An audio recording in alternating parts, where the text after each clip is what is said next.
أعوذ بالله من الشيطان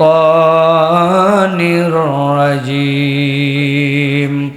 بسم الله الرحمن الرحيم يا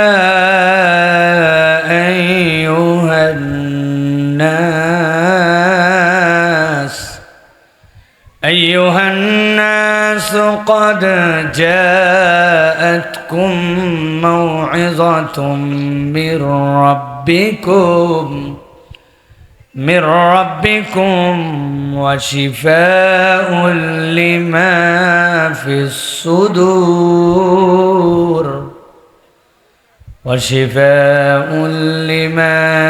الصدور وهدى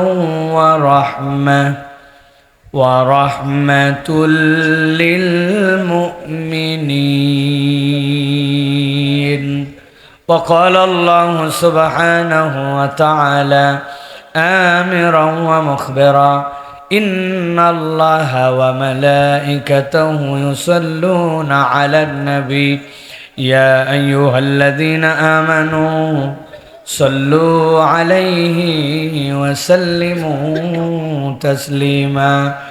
اللهم صل على محمد وعلى آل محمد كما صليت على إبراهيم وعلى آل إبراهيم إنك حميد مجيد. اللهم بارك على محمد وعلى آل محمد كما باركت على إبراهيم وعلى آل إبراهيم إنك حميد مجيد. আলহামদুলিল্লাহ, আল্লাহ রাব্বুল আলামিনের শুকরগুজার হচ্ছি যে আল্লাহ রাব্বুল আমিন আমাদেরকে বাংলাদেশের ঐতিহ্যবাহী জেলা আজকের এই চাঁপাইনবাবগঞ্জের দারুস সুন্নাহ ইসলামিয়া হাফিজিয়া এবং মহিলা এতিমখানার বাৎসরিক ওয়াজ মাহফিলে আসার বসার যোগ্যতা, তৌফিক, সুস্থতা, পরিবেশ পরিস্থিতি, মন মানসিকতা এই গভীর রাত পর্যন্ত আমাদেরকে ধৈর্য দিয়ে আল্লাহ রাব্বুল আলামিন বসার মতো ব্যবস্থা করলেন। এজন্য আমরা আল্লাহর কাছে কৃতজ্ঞ হচ্ছি। সকালে কালিমাতুর শুকর আদায় করছি আনন্দ চিত্তে বুলন্দ আওয়াজে আল্লাহ রাব্বুল আলামিনকে খুশি করার জন্য পড়ছি আলহামদুলিল্লাহ। দরুদ এবং সালাম বর্ষিত হোক মানবতার মহান মুক্তির দূত আকায়ে নামদার তাজেদারে মদিনা আপনার আমার প্রিয় রসুল জনাবে মুহাম্মদুর রাসূলুল্লাহ সাল্লাল্লাহু আলাইহি ওয়াসাল্লামের প্রতি। আজকের এই মোবারক মাজলিসের সুযোগ্য সভাপতি জনাব আলহাজ রবিউল ইসলাম সাহেব, সহসভাপতিত্ব করছেন জনাব মুরাদ আলী সাহেব। আজকের প্রধান অতিথি চৌডালার বিশিষ্ট ব্যবসায়ী সমাজসেবক জনাব জাহিদুল ইসলাম শিরুল ভাই। অতিথি মধ্যে আছেন অনেকেই। আজকের এই মাহফিলে কথা বলেছেন শেখ আনজারুল ইসলাম সাহেব, শেখ শরীফুল ইসলাম সাহেব, বিভিন্ন পর্যায়ের ওলামাইকের, বিশেষ করে আমাদের অত্র প্রতিষ্ঠানের সম্মানিত সভাপতি ডাক্তার সাহেব সহ বিভিন্ন পর্যায়ের আগত মেহমানবৃন্দ, আমার সামনে উপবিষ্ট সম্মানিত মুরব্বিয়ানে কেরাম, আমার প্রাণপ্রিয় তরুণ যুবকেরা, স্নেহের ছোটরা, আলাদা প্যান্ডেল থেকে শুনছেন মা এবং বোনেরা, সকলকে একবার সালাম দিয়েছি। আরও একবার আপনাদের কাছে দোয়া পাওয়া এবং করার আশায় সালাম নিবেদন করছি। আসসালামু আলাইকুম ওয়া রাহমাতুল্লাহ। আমার চাঁপাইনবাবগঞ্জের ভাইরা কেমন আছেন আপনারা? একদম দিল থেকে বলেন। বিগত এক মাস রমাদান পার হয়েছে, প্রেক্ষাপট চেঞ্জ হয়েছে দেশের ৬-৭ মাস। ডিমের হালি কত করে খাইলেন, মরিচ কয় টাকা কিনলেন, সিন্ডিকেটের দ্বারা খেজুরের বদলে বইয়ের খাওয়া লাগলো কিনা, হিসাব কিতাব করে মাথা ঠান্ডা করে আল্লাহর দিক তাকায় সুবিবেচনা করে বলেন আপনারা কেমন আছেন? আলহামদুলিল্লাহ, আল্লাহ আমাদেরকে ভালো রেখেছেন, আমরাও ভালো আছি আলহামদুলিল্লাহ। দেখতে দেখতে রাত গভীর হয়ে গেছে, 11:15 বাজে। আমি যে কোনো মাহফিলে আসার আগে ও বললেও সবাই জানে, না বললেও জানে। সাইফুল্লাহ 9:30টার পরে স্টেজ শেয়ার করি না, 11টায় আমার মাহফিল শেষ হবে। আমরা এটা একটা ঐতিহ্য তৈরি করার চেষ্টা করছি। কিন্তু চাঁপাইনবাবগঞ্জের মানুষ, আপনাদেরও পরিবর্তন হওয়া লাগবে, কর্তৃপক্ষের পরিবর্তন হওয়া লাগবে। এশার নামাজ পড়ে আল্লাহর কোনো বান্দাই এখানে থাকে না, তো বক্তা কার সাথে ওয়াজ করবে? এই জন্য আপনাদেরকে এই আনন্দের আয়োজনে আগে ভাগে আসার অভ্যাস করতে হবে। এই বছরে রাত 11:10 কয়টা মাহফিলে উঠছে আমি বলতে পারবো না, কিন্তু আপনাদের এখানে উঠতে বাধ্য হয়েছে। আমার সাথে ওয়াদা করেছেন, তারপরেও 10:30টার এক চুলে দিকে দিকে হবে না। আপনাদের দিকে 10:30 মানে কি 11:10? কথা বললেন। আমি আপনাদেরই সামনে যারা আছে নামেন, সব নিচে নেমে বসেন। এতগুলা লোক বসে আছে, পাশা দিয়ে বেঞ্চের উপর বসে আছেন, হুঁচকি আপনার। বাচ্চারা নামা, চেয়ার থেকে নামেন, সব নিচে নামে বসেন। এক মোবাইল ধরে একবারে বিরাট বলেন, বসেন, নামেন, চেয়ার থেকে নামান। লজ্জা করে না? দাড়ি নাই, মোছ নাই, কিচ্ছু নাই, এতগুলা দাড়িওয়ালার সামনে বসে আছেন চেয়ারে।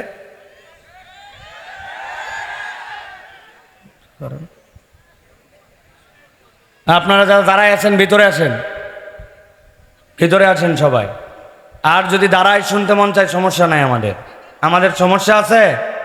কোনো সমস্যা নাই। এই মিডিয়ার কর্মীদেরও দরকার আছে, একটু বলছি বলে আবার উড়াই দিয়েন না। এদের দ্বারা ওয়াজ প্রচার হয় জন্য তো আপনারা আমাদেরকে চিনছেন, ঠিক কিনা? ওদের যতটুকু সমস্যা ছিল ওইটুকু সারাইছে। এত জোরে ঠিক বলে আবার দূরের থেকে আইছে, এদেরকে অপমান করেন না। মানুষকে অপমান করা আমাদের টার্গেট নয়, মানুষকে ভালোবাসা দিয়ে আপন করে নেওয়া আমাদের টার্গেট, ঠিক কিনা? প্রিয় ভাইয়েরা, এত রাত হওয়ার পরেও বহুত লোক এখন পর্যন্ত বাহিরে ঘোরাফেরা করতেছে। অনেকের কাছে আমার বক্তব্য ক্লিয়ার, মাহফিল শোনা ফরজ না, ওয়াজিব না। মাহফিল শোনা আপনার জন্য, না শুনলে গুনাহ হবে এরকমও না। কিন্তু আপনি বাড়িতে বলে আসছেন, আম্মা ওয়াজে যাচ্ছি, আব্বা মাহফিলে যাচ্ছি, আসার পরে 4-5 বন্ধু মিলে আইলের দিকে মাঠের মধ্যে নেমে যে বিড়ি টানতেছে। এখন পর্যন্ত ওই পাঁপড়ের দোকানে, এখন পর্যন্ত চটপটির দোকানে চটপটি খাচ্ছে। চাঁপাইনবাবগঞ্জের লোককে অপমান করেন না। এখানকার লোক যথেষ্ট সমৃদ্ধ। এরা কেইসা বেয়াক্কল, জীবনে কোনোদিন এরা পাঁপড় দেখে নাই, চটপটি দেখে নাই, 12 ভাজা দেখে নাই। ওরা এখন পর্যন্ত এই খাওয়া শেষ করে নাই, মাহফিলে আসতে পারে নাই। আমি দায়িত্বহীন কণ্ঠে বলতে চাই, মাহফিলের নাম দিয়ে যদি বাহিরে আসেন, তাহলে আপনাকে মাহফিলে আসতে হবে, অথবা আপনাকে ঘরে ফেরত যেতে হবে। আপনি মাহফিলের নাম দিয়েছে বাইরে ঘোরাফেরা করবেন না, ঠিক কিনা? ফাজলামির একটা সীমা থাকতে হবে। রাস্তাঘাটে আপনারা আড্ডা বহুত মারছেন, হয় বাড়ি চলে যাবেন, না হয় মাহফিলে আসবেন, কিন্তু ধোঁকাবাজি করা যাবে না। কথা বলেন, আপনারা কি আমার সাথে একমত? আপনারা কি একমত? আপনারা গেছেন বিয়ে খাতে 2 বাস, কয় বাস? 2 বাস যাওয়ার পরে চমৎকার করে খাইতে বসাইছে। লোকজন মেয়ে পক্ষের খুঁজতেছে, বর কই? বলছে বরের আজকে জ্বর আসেনি। এখন বরের জ্বর আসেনি যদি বলে, এই 2 বাস লোককে কে কি লাবে না ভাই? ব্যাককল কোথাকার, বর আসে না, তোমরা কি করতে আইছ? কই আমরা খাইয়ে তুই পরে বিয়া হবে। মানবে? কথা নাই, বার্তা নেই, বর নাই। আমি বুঝাতে চাই, এই মাহফিলের জন্যই চটপটিওয়ালা আসছে, এই মাহফিলের জন্যই ওই দোকান আসছে, এই মাহফিলের জন্যই আপনার বাড়িতে আত্মীয় আসছে। এই মাহফিল বর, আপনি সব করলেন কিন্তু মাহফিলে আসলেন না, আপনি কপাল পোড়া। আপনি মাহফিলকে মূল্যায়ন করতে পারেন নাই। আল্লাহ চাইলে আপনার এর জন্য পানিশমেন্ট হওয়া লাগবে, ঠিক কিনা? প্রিয় ভাইয়েরা, আমি অল্প সময় আপনাদের কাছে কিছু কথা বলতে চাই, এই জন্য আগেই বলে দিতে চাই, দয়া করে সবাই যারা যারা এতক্ষণ পর্যন্ত ঘুরছেন, খুব ভালো কথা, এখন আল্লাহর ওয়াস্তে মাহফিলে আসেন। সংক্ষিপ্ত কিছু কথা আমরা শুনবো আজকে তারিখ কত ভাই? ভালো করে বলেন, যারা বলেন নাই আরেকবার বলেন। এখন বাজে কত? 11:15। আর এই দিন শেষে কতক্ষণ আছে? 45 মিনিট নয়, 44 মিনিট। 12টা বাজলে 10 তারিখ। আমি 44 মিনিট কথা বলে শেষ করে দিব। যেই দিনের দাওয়াত ওই দিনে শেষ। আমি 9:30, আমি আসছি মাগরিবের নামাজের পরে, 9:30টায় উঠতে চাইছি। বলছে 2.5 ঘন্টা ওয়াজ করব, আমার একটু বেশি সময় লাগে, আপনারা আমারে দেন নাই। আমার কোনো সমস্যা, আমি 44 মিনিট কথা বলবো, দিনের ওয়াজ দিনে শেষ করে চলে যাব আপনারা মেহেরবানি করে এই কয়টা মুহূর্ত কথাগুলো গুরুত্বের সাথে শোনার চেষ্টা করেন। আল্লাহ রাব্বুল আমিন আমাদেরকে তৌফিক দান করেন। আমি আপনাদের কাছে জিজ্ঞাসা করতে চাই, বলেন তো ভাই, এই মাহফিলে আসলে লাভ আছে না নাই? জোরে বলতে হবে, লাভ আছে না নাই? যে লাভ আছে বললেন, এইটা কি বুঝে না না বুঝে? একজনকে জিজ্ঞাসা করব এখন, যে কোনো একজনকে ধরবো, আপনি বলছেন মাহফিলে আসলে লাভ আছে, আবার বলছেন বুঝে। কি বুঝছেন আপনি? আপনাকে ধরা হবে, 3টা কারণ বলা লাগবে। ওই 2-3 জন মাথা হালাই ফেলছে, ওরা বলবে হুজুর আমি কিন্তু বলি নাই। তার মানে আমাদের ধর্মীয় জ্ঞানগুলো আফসা আফসা, পণ্ডিতি করে মাহফিলে আসে না, ভাব মারে ঘুরে বেড়ায়। ওরা যদি ঠাইসে ধরে নেয়, গোসলের ফরজ কয়টা বল, হয়তো পিকআপের ঠালায় বলে দিছে 3টা, এরপরে ঠাইসে ধরছেন 3টা যে বলছিস কি কি বল, চিন্তা করছে যে শুট আর যে বুট আর যে জিন্সের গেঞ্জি আর যে চুলের কাট, এখন তো ইজ্জত থাকে না, একটা তো কিছু বলাই দরকার। বলছে জানায় আছে 3টা, বলছে জানা তো আছে, কি জানা আছে বল? বলতেছে লুঙ্গি, বদনা, গামছা। এরকম প্লেয়ার আছে কিনা ভাই? আবার যারা হাসলো খুব জোরে জোরে, এর মধ্যে এরকম লোকও আছে, উনি 40 বছর 50 বছর নামাজ পড়ে, সানার অর্থ বলতে পারে না, দোয়াই কুনুত জানে না, দোয়াই কুনুতের জায়গায় সুবহানাল্লাহ বলে পার করে। আছে কিনা ভাই? জানাজার নামাজে খুব জায়গায় দাঁড়ায়, কিন্তু জানাজার নামাজের দোয়াও জানে না, দোয়া করেও না, ওই জায়গায় চুপ করে থাকে আর মিশাই মুখ নড়ায়, মানুষ মনে করছে ফাটায় ফেলতেছে। এরকম প্লেয়ার আছে কিনা? একটু কথা বলেন আপনারা, আছে কিনা? কিন্তু এই মানুষের কাছে দিনের কোনো গুরুত্ব নাই। ওই লোককেই জিজ্ঞাসা করবেন, বাবা IPL এর দল কয়টা? লাভ দে উঠ, বাংলাদেশের সবচেয়ে বেস্ট প্লেয়ারের নাম কি? লাভ দে উঠবে। বলবেন সবচেয়ে পৃথিবীর সেরা 11টা প্লেয়ার মিলা তুই একটা ক্রিকেট দল বানা, সাথে সাথে বলবো জাক নেন নাক নেন, আপনারা সবাক বাদ দিতে পারেন, কিন্তু তামিম ইকবালেক বাদ দেওয়া যাবে না। এরকম প্লেয়ার আছে কিনা ভাই? দুনিয়া জানে, কিন্তু ইসলামের ব্যাপারে বেখবর। প্রিয় ভাইয়েরা, আমি কাউকে আন্ডার এস্টিমেট করছি না, আমি বুঝানোর জন্য বলছি। তাহলে মাহফিলে আসলে লাভ আছে না নাই? কম না বেশি? কিন্তু বুঝে না না বুঝে? না বুঝে অনেকাংশেই জানি না। চলেন আমরা আগে বেসিকটা ঠিক করে নেই। আল্লাহ রাব্বুল আমিন বলছেন, দুনিয়ার মানুষ ভালো করে বোঝো, কোনো মানুষ যদি কোরআনের কাছে আসে, ওই মানুষের যদি কোনো ফায়দা নাও হয়, আল্লাহ বলছেন কোরআনের দ্বারা একটা মানুষের কমসে কম তার জীবনে 4টা উপকার হয়। কয়টা?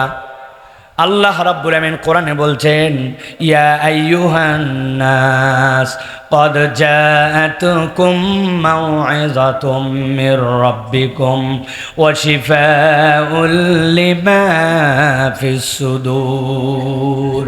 আল্লাহ রাব্বুল আমিন বলছেন, দুনিয়ার মানুষ আমি তোমাদেরকে ডাক দিয়ে বলতে চাই, দুনিয়ার কোনো মুসলমানকে আল্লাহ ডাক দেন নাই, মুমিনকে ডাক দেন নাই।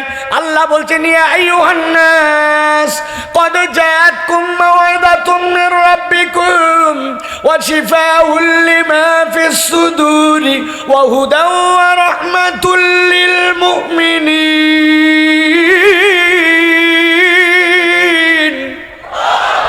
আল্লাহ বলছেন, ও দুনিয়ার মানুষ, 1 নম্বর তোমার জন্য উপকার, আল্লাহর পক্ষ থেকেই কোরআন হচ্ছে তোমার জন্য উপদেশ, আল্লাহর পক্ষ থেকেই কোরআন হচ্ছে আল্লাহর পক্ষ থেকে ওয়াজ।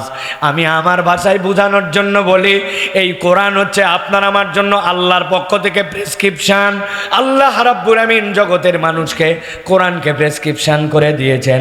আপনারা যদি একটু খেয়াল করেন, জীবনে যদি কোনো ডাক্তারের কাছে যেয়ে থাকেন, যেই ডাক্তার মুখে মুখে ঔষধ দেয় না, প্রেসক্রিপশানে লিখে লিখে ওষুধ দেয়, তাহলে একটা প্রেসক্রিপশানে 3টা পার্ট থাকে। গভীর মনোযোগে খেয়াল করেন, বাম পাশে হয়তো একটা ভাঁজ থাকে অথবা একটা দাগ থাকে, উপর দিকে একটা ভাঁজ থাকে অথবা দাগ থাকে, উপর দিকের এই অংশে ডাক্তারের নাম বাংলা ইংরেজিতে লেখা থাকে, তারপরে এই জায়গায় লেখা থাকে রুগীর নাম, রুগীর বয়স, রুগী পুরুষ না মহিলা, তারপরে RX লেখা থাকে, ওইখান থেকে ডাক্তার প্রেসক্রিপশান করে। আর বাম পাশে একটা ফাঁকা থাকে, কি লেখা থাকে কেউ কোনোদিন চিন্তা করে নাই। কি লেখা থাকে খেয়াল করেন। আপনি ডাক্তার দেখাতে গেছেন, আপনার মাথার ব্যথা নিয়ে গভীর মনোযোগে বোঝার চেষ্টা করেন। ডাক্তার জিজ্ঞাসা করছে মাথা ব্যথাটা ঠিক কোন সময় করে, খালি পেটে না ভরা পেটে? মাথা ব্যথা করলে সামনের থেকে পিছন দিকে যায় নাকি পিছন থেকে সামনের দিকে আছে? মাথা যখন ব্যথা করে তখন কি আপনার চোখে দেখতে সমস্যা হয়? মাথা ব্যথা কি গরমের দিনে একরকম, শীতের দিনে একরকম হয় কিনা? ডাক্তার আপনার মাথা ব্যথার কথা শুনেছে, আর বাম পাশে চিকন যে জায়গা, ওই জায়গায় ছোট্ট ছোট্ট করে কি যেন লিখে রেখেছে। আপনি জিজ্ঞাসা করেন নাই, আপনি বুঝতেও চান নাই, কিন্তু বাম পাশের ওই জায়গায় লেখা আছে। যদি কেউ প্রশিক্ষিত ডাক্তার হয় তাহলে ডাক্তার এখানে কি লিখেছে জানেন? ডাক্তার আপনাকে জিজ্ঞাসা করে, আপনার পরীক্ষা দেখে, ইনভেস্টিগেশন দেখে আপনার যে রোগটা সে বুঝতে পেরেছে, তার মেডিকেল সায়েন্সে যে রোগ ধরা পড়ছে, ওই রোগটার সংক্ষেপে সংক্ষেপে এই জায়গায় লেখে লেখে নোট করে রেখে দিয়েছে। এরপরে আপনাকে ঔষধ দিবে। ভালো করে যদি খেয়াল করেন, একটু মিলায় নেন, আপনার ঔষধের ক্ষেত্রে ডাক্তার 4টা জিনিস উল্লেখ করেছে। ঔষধের নাম লিখেছে, ঔষধের পাওয়ার দিয়েছে, কত পাওয়ারের ঔষধ খাবেন, ঔষধটা সকালে খাবেন না রাত্রে খাবেন, এইটা যেরকম উল্লেখ করেছে, সাথে সাথে ঔষধটা কতদিন চলবে এইটা আপনার জন্য লিখে আপনাকে একটা প্রেসক্রিপশন দেয়। ঠিক কিনা? কথা বুঝে থাকলে বলেন ঠিক কিনা? আমার আল্লাহ রাব্বুল আলামিন বলছেন, قد جاءتكم موعظة من ربكم وشفاء لما في الصدور। এই দুনিয়ার মানুষ, আমি আল্লাহ রাব্বুল আলামিন তোমার জন্য কোরআনকে প্রেসক্রিপশন বানালাম। বান্দা, তোমার চলতে কি লাগবে, বলতে কি লাগবে, তোমার অর্থনীতি কেমন হবে, তোমার সমাজনীতি কেমন হবে, মানুষের সাথে বিহেভিয়ার কেমন হবে, তোমার যদি সমস্যা হয় ওই সমস্যাগুলোর সমাধান কেমন করে করবে। কিয়ামত পর্যন্ত আর কোনো কিতাব আসবে না, আর কোনো পয়গম্বর আসবে না, কিন্তু আমি কোরআনকে মাওয়েজা করে কিয়ামত পর্যন্ত মানুষের জন্য আমি প্রেসক্রিপশন বানায়া দিলাম। চাপাই নবাবগঞ্জের এক লোক এই ওয়াজ শুনে আমার কাছে আসছে, হুজুর কোরআন নাকি বিরাট বড় প্রেসক্রিপশন। আমার গলার এই জায়গায় একটা দাউদ হয়েছে, বহুদিন দাউদ ভালো হয় না, আর কোমরের পিঠে এই জায়গায় একটু ব্যথা, মেহেরবানি করে এই দুইটার ওষুধ একটু বাইর করে দেন। এই লোক যদি আমার কাছে আসে, ঝামেলা আছে কি নাই ভাই? আমি কোত্থেকে দাউদের ওষুধ বার করব, কোত্থেকে আমি মাজা ব্যথার ওষুধ বার করব? তাহলে আপনি যে বললেন কোরআন কিয়ামত পর্যন্ত মানুষের জন্য প্রেসক্রিপশন, দুই কথা দুই রকম হলো, মেলানোর দরকার আছে কিনা? আপনারা কি কথা বুঝতেছেন? আপনারা কিন্তু চেয়ারম্যান সাহেব, সবাই মাটিতে বসা, আপনারা চেয়ারে বসা। যাওয়ার আগ দিয়ে নামগুলা লিস্ট করে নেবেন, গণহারে 2000 টাকা করে ধরবেন যারা চেয়ারে বসছে। ঠিক আছে না? আল্লাহ ওনাদেরকে ইজ্জত দিছে, অতএব ইজ্জতওয়ালা লোকের ইজ্জত রাখা লাগবে। মিনিমাম 2000, কেউ জানি নামে না যেতে পারে, সবগুলা মুখ চিনে রাখেন। যেগুলা পিচ্ছি বসে আছো, আব্বা আম্মার থেকে ধরে নিয়ে আসবো কিন্তু টাকা, মনে রাখো। যাই হোক, মূল প্রসঙ্গে আসি। তাহলে কোরআনুল কারীম আপনার আমার জন্য চিকিৎসা বললাম, কিন্তু কোথায় আমার মাজা ব্যথার চিকিৎসা, কোথায় আমার চোখের চিকিৎসা? কোরআন থেকে গবেষণা করলে এটাও পাওয়া যেতে পারে, কিন্তু আল্লাহ বলছেন কোরআন তোমাদের জন্য প্রেসক্রিপশন। তবে সব জায়গায় কোরআন ট্রিটমেন্ট করবে না। কোরআনের ট্রিটমেন্টের একটা মৌলিক জায়গা আছে, যেই জায়গায় ট্রিটমেন্ট করলে একটা মানুষ আদর্শ মানুষ হয়ে যেতে পারে। কোন জায়গা সেটা? আল্লাহ রাব্বুল আলামিন বলছেন, ওয়া শিফাউল লিমা ফিস সুদূর। নবী আমার বলছেন, ইযা সলুহাত সলুহাল জাসাদু কুল্লু ওয়া ইযা ফাসাদাত ফাসাদাল জাসাদু কুল্লু আলা ওয়া হিয়াল কলব। ও দুনিয়ার মানুষ, তুমি দেখতে কত সুন্দর, কত টাকাওয়ালা, দুনিয়ায় তোমার পজিশন কি, তোমার গায়ের রং কেমন, তোমার দুনিয়াতে স্ট্যাটাস কেমন, এইগুলো একটাও আল্লাহর কাছে কোনো ক্ষেত্রে মূল্যায়নের কারণ নাই। আল্লাহর কাছে মূল্যায়ন, ইন্না আকরামাকুম ইনদাল্লাহি আতকাকুম। তুমি আল্লাহকে কতটুকু ভয় করো, তোমার অন্তরটা কতটুকু আল্লাহমুখী হয়ে তৈরি হয়েছে। আল্লাহ নবী বলছেন, তোমার অন্তর ঠিক, তোমার সব ঠিক, তোমার অন্তর ঠিক নাই, তোমার কিছু ঠিক নাই। অতএব কোরআন যেটা ঠিক করে, এমনভাবে মানুষের অন্তর ঠিক করে সে যেন জান্নাতের সার্টিফিকেট পায়। এই জন্য কোরআন বলতেছে, কোরআন ছাড়া অন্তর ঠিক হয় না, আর অন্তর ঠিক না হলে বাহ্যিক কোনো কাজ দিয়া জান্নাতে যাওয়া যায় না। ঠিক না? বাংলাদেশে অনেক প্লেয়ার ছিল, রাত্রেবেলা 70 রাকাত তাহাজ্জুদ ফাটাতো, ফজরের নামাজের পরে যাই নামাজ খুঁজতো, তবলিগের ময়দানে সকলের আগে আখেরি মোনাজাতে বসে থাকতো, ভোটের শুরুতেই শাহজালালের মাজারে যেয়ে আগেই দোয়া করে শিরিক করত। ছিল কিনা? ওই বেটিও তো মুসলমান নামদারি, কিন্তু ওই ইমান কি কাজ দিবে? এই জন্য আপনাকে আগে বুঝতে হবে, আপনাকে জান্নাতে যাওয়ার উপযুক্ত হলে কেউ সার্টিফিকেট দিতে পারে না, একমাত্র সার্টিফিকেট আপনাকে দিতে পারে কোরআন। আপনি কত লম্বা এইটা আপনার কি ভাই জান্নাতে যাওয়ার জন্য কাজ দিবে? বাটু আপনি কাজ দিবে? আপনার চামড়ার রং ধবধবা সাদা কাজ দিবে? আপনি কালির মতো কালো, আপনার কি এইটা জান্নাতে যাওয়ার ক্ষেত্রে বাধা হবে? জীবনে বহুত লম্বা মানুষ দেখছি আমি, বহু জায়গায় গল্প করি, কিন্তু একটা মানুষ দেখছি জীবনে লম্বা কাকে বলে। একবার হজে গেছি, হজে যাওয়ার পরে আমি তওয়াফ করতেছি, তা আমার আব্বা আমাকে অনেক আগে 2004 সালে প্রথম হজে যখন গেছি তখন আমাকে নসিহত করছে, হজের ময়দানে ব্যাপক ভিড় হয়, এক মানুষ আরেক মানুষের সাথে ঘুতা লেগে যায়, পায়ের সাথে পায়ের টক্কর লেগে যায়, খবরদার ঘুতা লাগলে পিছন দিকে তাকাবা না। কেউ ইচ্ছা করে লাগায় না, কিন্তু তুমি পিছনে তাকানো মানে জবাবদিহিতা তলব করা। ওই লোক তখন মনের মধ্যে কষ্ট পাবে, অনিচ্ছায় লাগাইছে, কিন্তু তার দিকে আমি তাকালাম। আমি ওই ওয়াজ ফলো করে জীবনে যত হজ করছি কখনো পিছনে ডানে বামে তাকাই না, যতই গুতাগুতি লাগুক। কিন্তু ওইবারে যাওয়ার পরে দেখি এক লোক খালি আমার গালের মধ্যে গুতা লাগায়। সমস্যাটা হচ্ছে বাঙালি সব জায়গার ঘুতা সহ্য করতে পারে, দুই জায়গার ঘুতা সহ্য করতে পারে না। একটা হচ্ছে কেউ যদি গালে মারে তাহলে মুসিবত আছে, আর 2 নম্বর যদি গেডি ধরে তাহলে আর সহ্য করা যায় না, বলে তুই মারবি মার, আমার পাছায় মার, ঘাত ধরলি কেন? কথা ঠিক কিনা? সব জায়গার আঘাত সহ্য হতে পারে, গালের আঘাত কিন্তু সেন্সিটিভ। এখন আমি তো আপ করতেছি, ওই লোক খালি আমারে ঘুতায়। অনেকক্ষণ পরে চিন্তা করছি কিছু বলবো না, কিন্তু যেই লোক আমাকে এত ঘুতায় ওই লোকের অন্তত চেহারাটা দেখি। ডান দিকে ঘুরে তাকাইছি, তাকায় দেখি লোক নাই, কিন্তু আমাকে ঘুতায়। খানিকক্ষণ পরে খেয়াল করে দেখি লোক আছে, কিন্তু যেই লোক আমাকে ঘুতায় আমি তাকানোর পর ওর পেট দেখতে পাই, মুখ দেখতে পাই না। মাথা উঁচু করে দেখি আমার থেকে 2.5 হাত উঁচু। ওই লোক আসলে আমার ঘুতাই না, ওই লোকের তুলনায় আমি এত বাটু, ওই স্বাভাবিক হাঁটলেই আমার এইসা লম্বা লম্বা।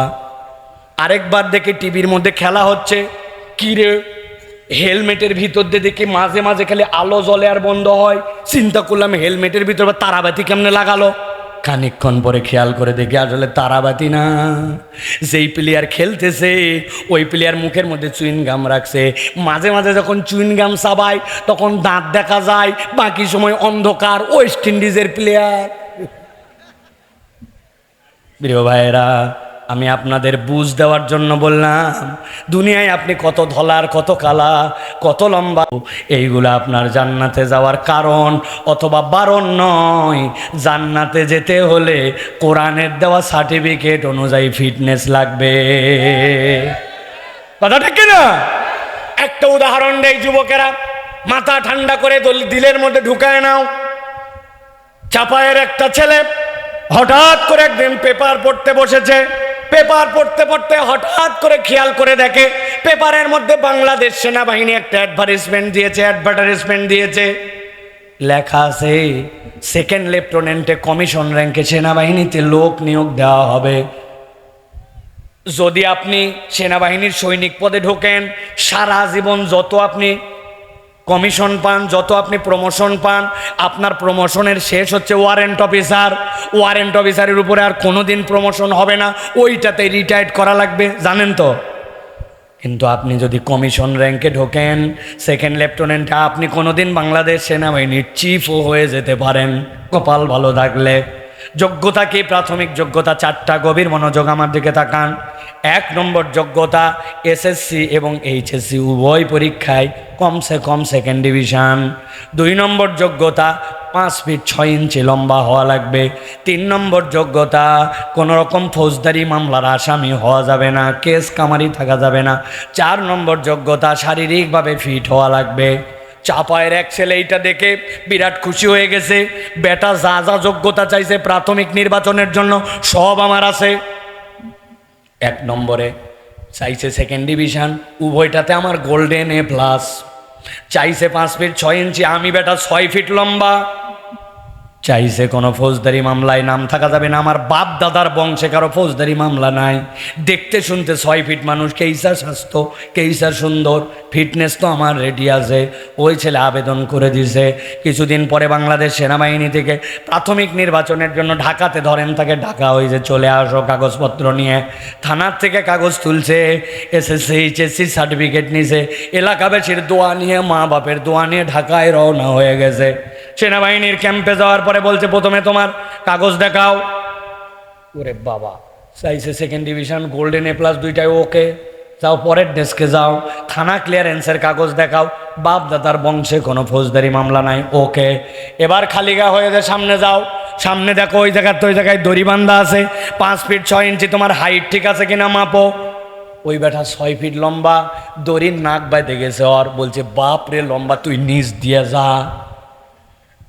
এবার বলছে খালিগা হইয়া শারীরিক ফিটনেস পরীক্ষা হবে, এখন তোমরা সবাই সামনে দিকে হাত দুটা সোজা করো। সেই বলছে সামনে হাত দুটা সোজা করো, হাত দুটা সামনের দিকে সোজা করছে ওই ছেলে। ডান হাতটা টনটনা সোজা, কিন্তু বাম হাতের মাথার 4 আঙ্গুল একটুখানি বাঁকা। যেই বেটা পরীক্ষা নিচ্ছে সে বলছে আয় আয় হাত সোজা করো, বাম হাত সোজা কর, বাম হাত বেঁকা কেন তোর? বলছে স্যার আমার সব ঠিক আছে, খালি জন্মের থেকেই 4টা আঙ্গুল একটু সোজা হয় না, এছাড়া কোনো প্রবলেম নাই।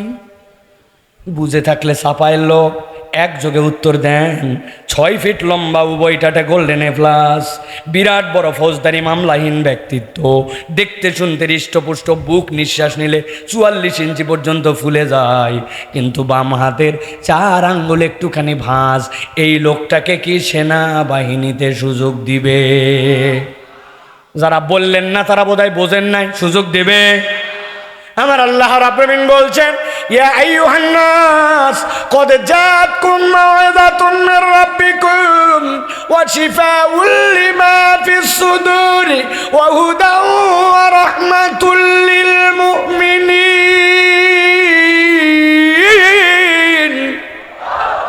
এই দুনিয়ার মানুষ, আমি আল্লাহ রাব্বুল আলামিন ডাক দিয়ে বললাম, এই কোরআন তোমার এমন প্রেসক্রিপশন, সব জায়গায় পরিবর্তন করবে না, করবে সব জায়গায় মৌলিক পরিবর্তন করবে। তোমাকে এমন নৈতিকতা সম্পন্ন মানুষ বানাবে, আদর্শিক মানুষ বানাবে, তোমার অন্তরকে বিশুদ্ধ বানাবে, তোমার আকীদাকে ঠিক করে দিবে।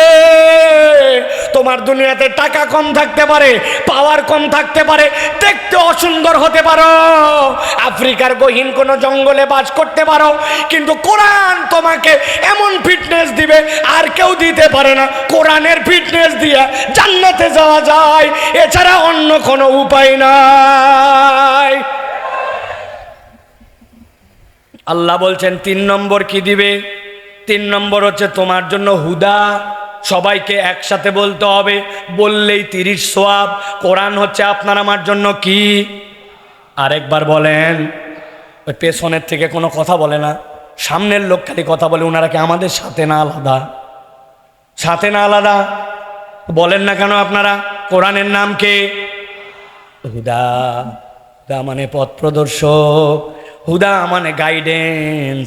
কিন্তু বোঝানোর সহজের জন্য বলতেছি, হুদা মানে হচ্ছে আপনার জন্য আলো, যেই আলো আপনার ভিতর ইনস্টল হয়ে যায়। আপনারা যারা এখানে আছেন, আমি একটা এক্সাম্পল দিব। ছোট থেকে বড় সকলে কোনোদিন জীবনে যদি খেয়াল করে থাকেন তাহলে কথা বলবেন। আপনি কোনো একটা মহাসড়ক দিয়ে যাচ্ছেন, যাওয়ার পরে হঠাৎ করে ব্রিজের উপরে উঠেছেন, ডান পাশে বাম পাশে গোল গোল গোল গোল করে পুরাটা কলাম দিয়ে আটকায় দেওয়া, ডান থেকে বাম থেকে কেউ যেন নেমে না যায়, পড়ে না যায়, এরকম করে আপনারা ছোট ছোট খুঁটি দিয়া ব্রিজের পাশ দিয়ে ব্রিজে ওঠার আগ দিয়ে রাস্তা বাউন্ডারি দেওয়া থাকে, দেখছেন? ওই রাস্তার যে ব্রিজের খুঁটি দেখবেন, ওই খুঁটির গায়ের মধ্যে লাল কালারের, হলুদ কালারের, সাদা কালারের অনেক সময় কি যেন লাগানো থাকে। দিনের বেলা কিছুই বোঝা যায় না, কিন্তু রাত্রেবেলা খালি ওইটার আলো পড়তে দেরি জল জল করে জ্বলে ওঠে, দেখছেন? রাস্তার কোণার মধ্যে চিহ্ন দেওয়া আছে, এই রাস্তার ডান থেকে বামের দিকে গেছে, এইরকম করে তীর চিহ্ন দেওয়া আছে। রাস্তার আগে লেখা আছে সামনে বাজার, আসতে চলান, সামনে স্কুল, সামনে স্পিড ব্রেকার, সাইনবোর্ড দেওয়া আছে। এরকম দেখেছেন আপনারা? দিনের বেলা কিছুই দেখা যায় না, রাত্রেবেলা আপনার মোটর সাইকেলের হেডলাইট পড়লে, গাড়ির আলো পড়লে আগুনের মতো জ্বলজ্বল করে জ্বলে ওঠে। এইটা কি কখনো খেয়াল করেছে?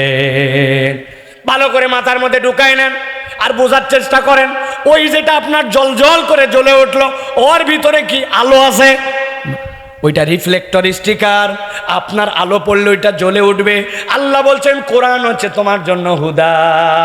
একবার যদি হৃদয় ইনস্টল করে নাও, কত দূর পর্যন্ত যেতে হবে, কি তুমি দেখতে পারবা, কোন জায়গায় যায় তোমার চোখ নিচু হয়ে যাবে, তোমার কান কোন পর্যন্ত ব্যবহার হবে, জমির আল কোন পর্যন্ত কাটবা, কোন পুরুষের সাথে কথা বলবা, কোন পুরুষের সাথে কথা বলবা না, তোমার মোবাইল ব্যবহারের ক্ষেত্রে তোমার চোখ কোন জায়গায় যায় বন্ধ হয়ে যাবে, কোন জায়গায় খুলবে। তুমি যদি কোরআনকে হুদা হিসেবে নিয়ে নাও, ও জল জল করে তোমাকে গাইড করবে। আল্লাহ বলছেন কোরআন হচ্ছে তোমার জীবনে এই রকম আলো। সুবহানাল্লাহ। 4 নম্বরে কোরআন হচ্ছে রাহমাতুল লিল মুমিনিন। আল্লাহ বলছেন এটা হচ্ছে ইমানদারদের জন্য রহমত, ইমানদারদের জন্য দয়া। এই কোরআন দুনিয়ায় মুসলমানদের জন্য রহমত, কবরে রহমত, হাসরে রহমত। আমার নবী বলছেন কোরআন কিয়ামতের দিনে আল্লাহর পক্ষ থেকে অর্ডার পেয়ে যাবে, ওয়াল কোরআন ইয়াশফান, মানুষের জন্য সুপারিশ করবে, আল্লাহর সাথে ঝগড়া লাগায় দিবে। আল্লাহ এই কোরআনওয়ালারা রাত জেগে জেগে তেলাওয়াত করেছিল, নামাজে পড়েছিল, আমাকে মহাব্বত করেছিল, আমার আইন যেন জমিনে বাস্তবায়ন হয়, তার পক্ষে ওই বান্দা সরব ছিল, সংগ্রামী ছিল। আজকের দিনে বিপদে পড়ছে, গুনাহ বেশি, আমি তাকে জাহান্নামে যেতে দিব না। কোরআন আল্লাহর সাথে ঝগড়া করে আল্লাহর দেওয়া পাওয়ার নিয়ে শাফাত করে ওই মুসলমানদেরকে জান্নাতে নিবে। তাহলে এই কোরআন আপনার জন্য রহমত, আমার জন্য রহমত। এই কোরআন হচ্ছে আলো, এই কোরআন হচ্ছে জান্নাতে যাওয়ার ফিটনেস সার্টিফিকেট। আর এই কোরআন হচ্ছে কিয়ামত পর্যন্ত মানুষের জন্য আল্লাহর পক্ষ থেকে প্রেসক্রিপশন। এবার একসাথে উত্তর দিবেন, এই কোরআন শুনলে লাভ আছে না নাই? কম না বেশি? বুঝে না না বুঝে? কিছুটা হলেও আমরা এখন বুঝতে পেরেছি যে এই কোরআন আমাদের জীবনে দরকার, ঠিক না? অতএব প্রিয় ভাইরা, আমরা যদি এই বুঝটা আমাদের মাথার মধ্যে নেই আর কোরআনুল কারীম যদি আমরা শুনি, তাহলে এই কোরআন আমাদেরকে বেনিফিট দিবে, ঠিক কিনা? যারা আমার কথা এই মাঠে সরাসরি প্রথম শুনছেন, তারা অনেকেই ভাবতেছেন আলহামদুলিল্লাহ সাইফুল্লাহ ভাই তো ওয়াজ শুরু করে দিছে, তাই না ভাই? আমি আমার ভাষায় বলি, আমি কিন্তু এখনো ওয়াজ শুরু করি নাই। এতক্ষণ তাহলে হলো কি জিজ্ঞাসা আছে না? আমি আমার ভাষায় বলি, এতক্ষণ একটু আল বানলাম। আল আল বান্দা বোঝেন? আপনারা যে আম গাছের নিচে থালা বাঁধেন, আমাদের এলাকায় থালা বলে, আপনারা কি বলেন? হ্যাঁ, আচ্ছা, মানে পানি যেন চলে না যায় এই জন্য সুন্দর করে আপনারা বেঁধে দেন, তাই না ভাই? এখন কোনো জমিতে যদি আইল না থাকে, পানি থাকবে ভাই? অনেক টাউট আছে দেখবেন, একজন জমি সেচ দিছে, ও বুদ্ধি করে আইলের নিচ দিয়ে কোদাল মারে আবার আইল জায়গা মতো রাখছে। এখন ইনার পানির প্রেসারে ওই জায়গা গেছে ভাঙ্গে। ওই লোক তো মনে করছে আমার জমি পানি ফুল, আইসে দেখে পানি নাই, ওক ধরেছে, এই আইল কাটছিস কেন? বললেই হবে নাকি, ধসে গেছে। আসলে কিন্তু কোদাল মারে জায়গা মতো ও হালকা করে রাখছে। এরকম কিছু টাউট লোক থাকে এলাকায়, আছে না ভাই? প্রিয় ভাইয়েরা, এখন আমার বক্তব্য হচ্ছে, আল যদি না থাকে, জমির পানি যদি না থাকে, তো আপনার আমার ওয়াজের আল যদি না থাকে, তো এই ওয়াজ আপনাকে আমাকে বেনিফিট দিবে কিভাবে? আমাদের অধিকাংশের জিজ্ঞাসা, এত মাহফিল, এত ওয়াজ, যাই কই হুজুর, কোনো পরিবর্তন নাই, হাজারে হাজার বক্তা, লাখে লাখে শ্রোতা, কিন্তু আমাদের চেঞ্জ নাই, বলে কিনা? আমি বলি আল না থাকলে চেঞ্জ হবে না। এই জন্য আপনাদের কেন ওয়াজ শুনতে আসছেন, এই বোধের জায়গা জাগ্রত করার জন্য আমি একটু আল দিলাম। এখন যদি বলেন হুজুর একটু ওয়াজ করেন, তাহলে ওই আইলের ভিতরে আমরা একটুখানি চাষাবাদ করতে চাই। আছেন আপনারা ভাই? শুনতে রাজি আছেন আপনারা? সবাই রাজি আছেন আপনারা? তবে সবার রাজি থাকার দরকার নাই, কেননা আজকে সবার জন্য ওয়াজ হবে না।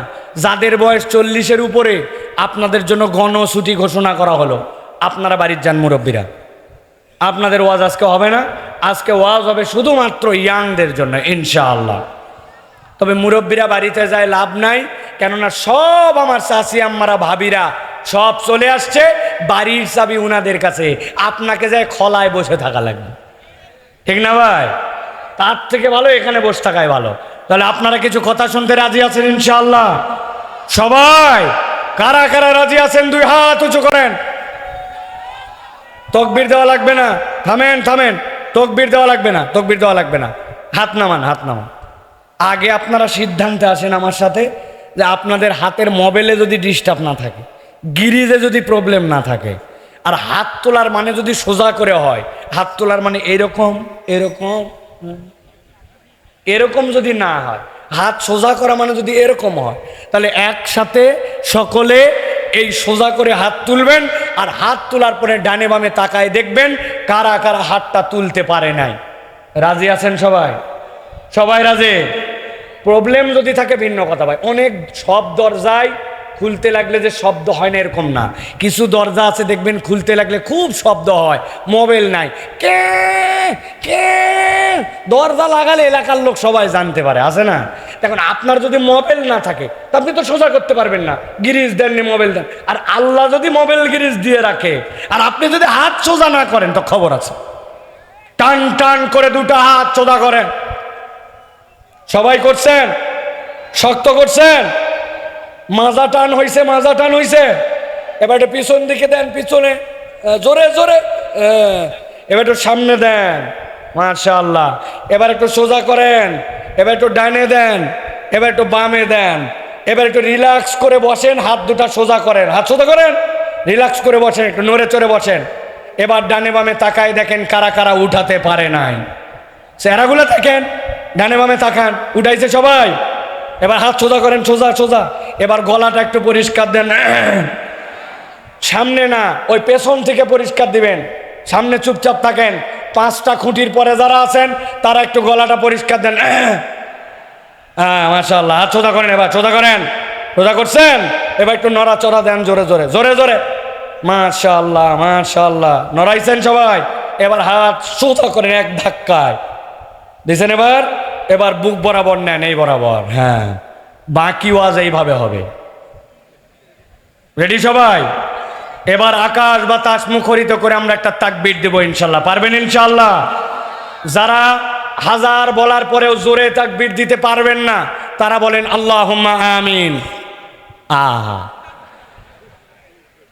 ভুল করে বলছেন না ভাই? আচ্ছা, এবার যারা দিতে পারবেন হিম্মত করে একটা তাকবীর, জীবনে কোনোদিনও এই মাঠে সহ আপনার লাইফে এইরকম বলিষ্ঠ কণ্ঠে তাকবীর দেন নাই, এরকম একটা তাকবীর দিতে যারা রাজি তারা বলেন আল্লাহুম্মা আমিন। ওই যে পেছনে 4 ভাই এরকম করে আছেন কেন? আপনার না এরকম করে থাকার কথা, পেস্ট কালারের জামা দেখতে পাচ্ছি কিন্তু আমি, একজন পাঞ্জাবি, 3 জন গেঞ্জি, একজন টি শার্ট। রেডি হয়েছেন সবাই? রেডি আছেন? এই জার্সিওয়ালা হাত এরকম করে থাকার কথা। রেডি হয়েছেন সব? রেডি? এবার আকাশ বাতাস মুখরিত করে আমরা একটা তাকবীর দিতে চাই। রেডি আছেন সবাই? রেডি সবাই? আল্লাহু আকবার বলে উপর দিকে মারবেন, মারার পরে আবার হাত নামায় নেবেন। রেডি সবাই? ইনশাল্লাহ দেখি কিরকম একটা তাকবীর হয়। লিল্লাহে তাকবীর, লিল্লাহে তাকবীর, আল কোরআনের আলো, আল হাদিসের আলো, আল হাদিসের আলো। তোমার নেতা আমার নেতা, তোমার নেতা আমার নেতা, আলেম ওলামা যেখানে, আল্লাহর আইন যেখানে, লিল্লাহে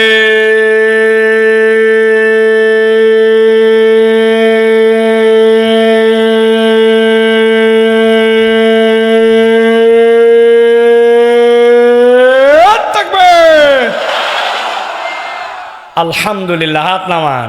শয়তান আছে আর এদিকে সোনা মসজিদ রাস্তার কাছাকাছি, ঠিক কিনা? কারণ আল্লাহু আকবারের স্লোগান শয়তান পছন্দ করে না। এই জন্য বাংলাদেশেও কত দল আছে, পার্টি আছে যারা আল্লাহু আকবারের স্লোগান পছন্দ করে না। আমরা দ্ব্যর্থহীন কণ্ঠে বলতে চাই, আগামীর বাংলাদেশ ইসলামের বাংলাদেশ, আগামীর বাংলাদেশ আল্লাহর আইনের বাংলাদেশ, আগামীর বাংলাদেশ টুপিওয়ালা দাড়িওয়ালার বাংলাদেশ, আগামীর বাংলাদেশ বৈষম্যহীন বাংলাদেশ, আগামীর বাংলাদেশ ইন্ডিয়ান আধিপত্যবাদের বিপক্ষে থাপ্পড় লাগানোর বাংলাদেশ। ওই বাংলাদেশ আল্লাহু আকবারের পক্ষে যারা, তাদের পক্ষে আমরা, আল্লাহু আকবারের পক্ষে যারা না, তাদের পক্ষে আমরা না, ঠিক কিনা?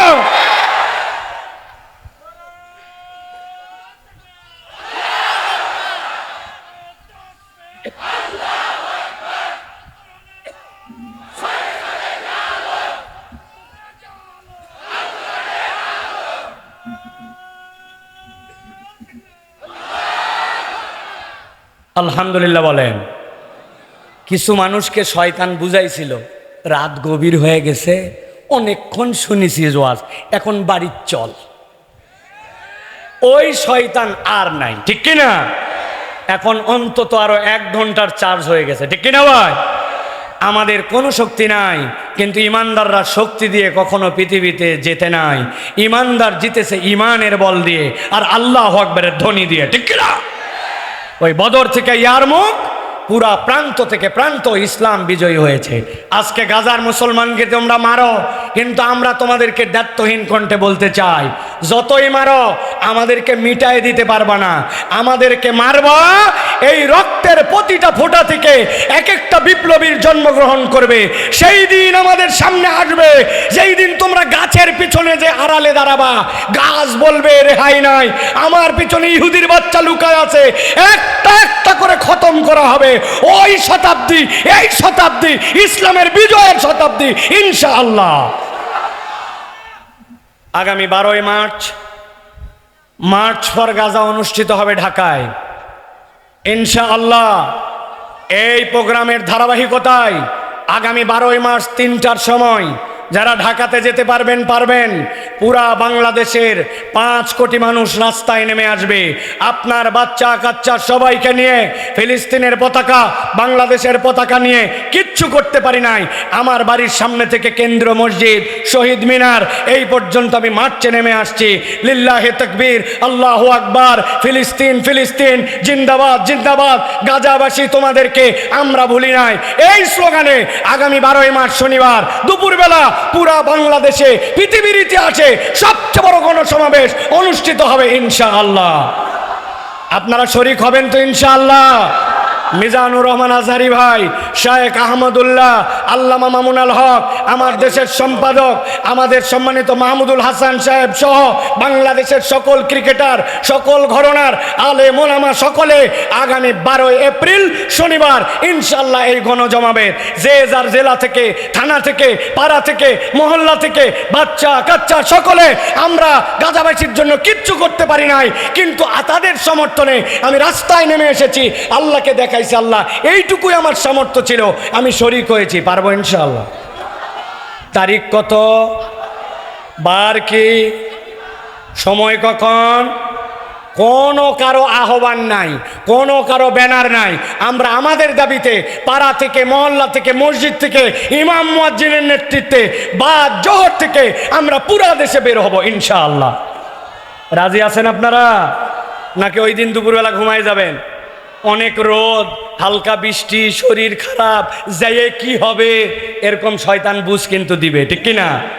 কিছু না হলেও আমার যতটুকু করার আমি আমার দায়িত্ব থেকে আসছি ভাই, এমন কিছু হবে না আমি জানি। ওরা যে বদমাইশ, আমার এই দাবি ওই পর্যন্ত না পৌঁছাক, কিন্তু আল্লাহর কাছে আমার দাবিটা পৌঁছাবো চলেন আর দেরি না করে আমরা তাহলে এখন মূল আলোচনার মধ্যে একটু প্রবেশ করি। সময় একবারে সংকীর্ণ, কেউ অলসতা না করে সকলের সমস্বরে আমার সাথে আজকে তাফসিরে প্রবেশ করব। কণ্ঠ ছেড়ে দিয়ে সকলে পড়েন, বিতাড়িত শয়তান থেকে আশ্রয় প্রার্থনার নিয়তে ছেলে মেয়ে আবাল বৃদ্ধ বনিতা সকলে একসাথে পড়ে। রহমানির রহিম ওয়াতলু আলাইহিম নাবাআল্লাযী আতাইনাহু আয়াতিনা ফানসালাখা মিনহা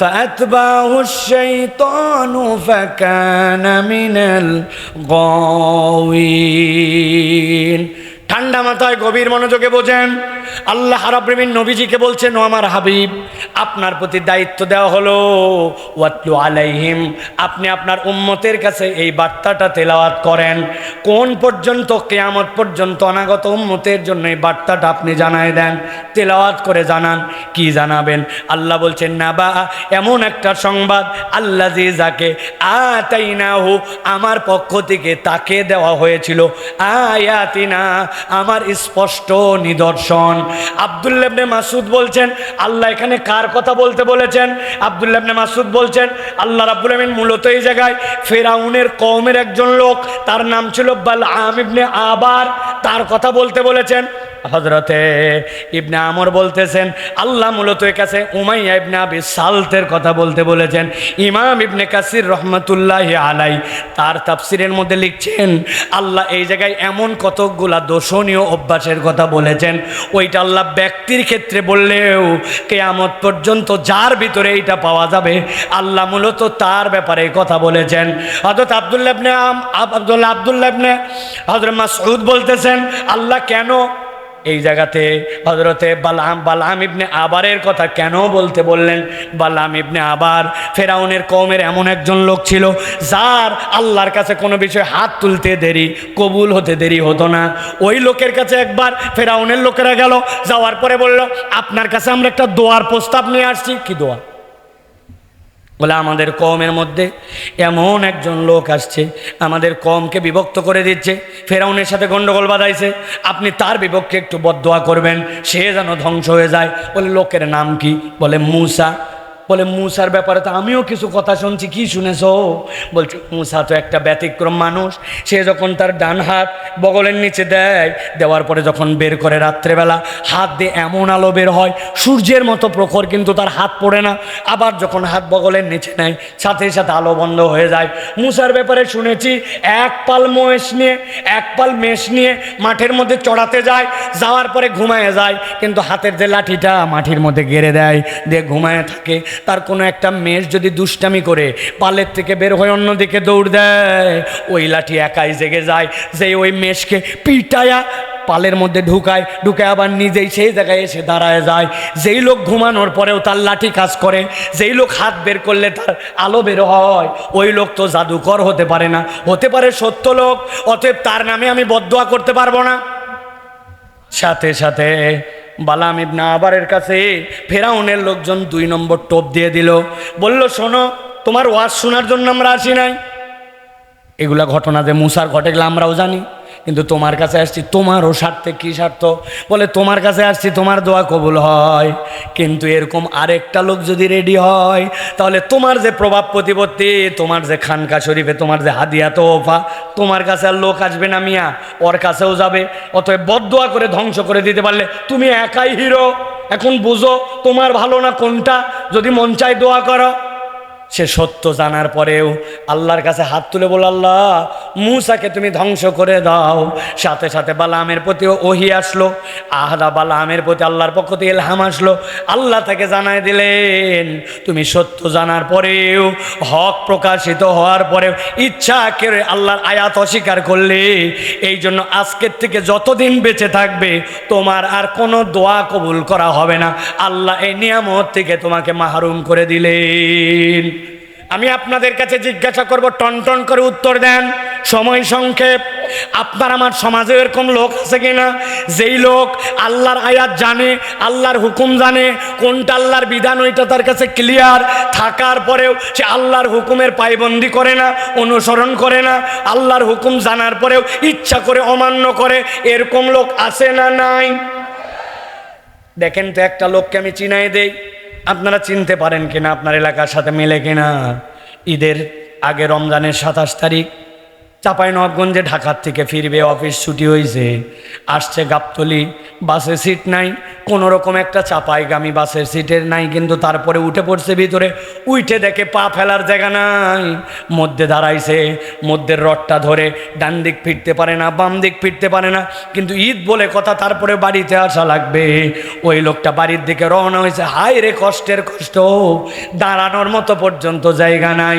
যেই না বাসটা সাভার পর্যন্ত আসছে, হঠাৎ করে তার কানে গেছে আসরের আজান সাভারের মসজিদ থেকে হচ্ছে, হাইয়া আলাস সালাহ।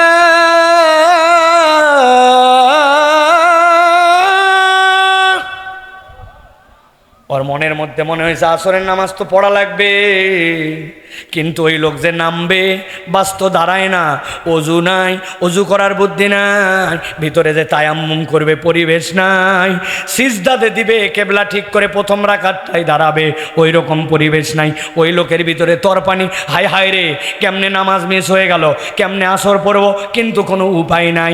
এই তরপাইতে তরপাইতে ওর আসরের রক্ত চলে গেছে, মাগরিব চলে আসলে বুঝে থাকলে উত্তর দিবেন একসাথে, এই যে আসরটা পড়তে পারলো না এই লোক, এইটা কি সে ইচ্ছায় বাদ দিছে না অনিচ্ছায়?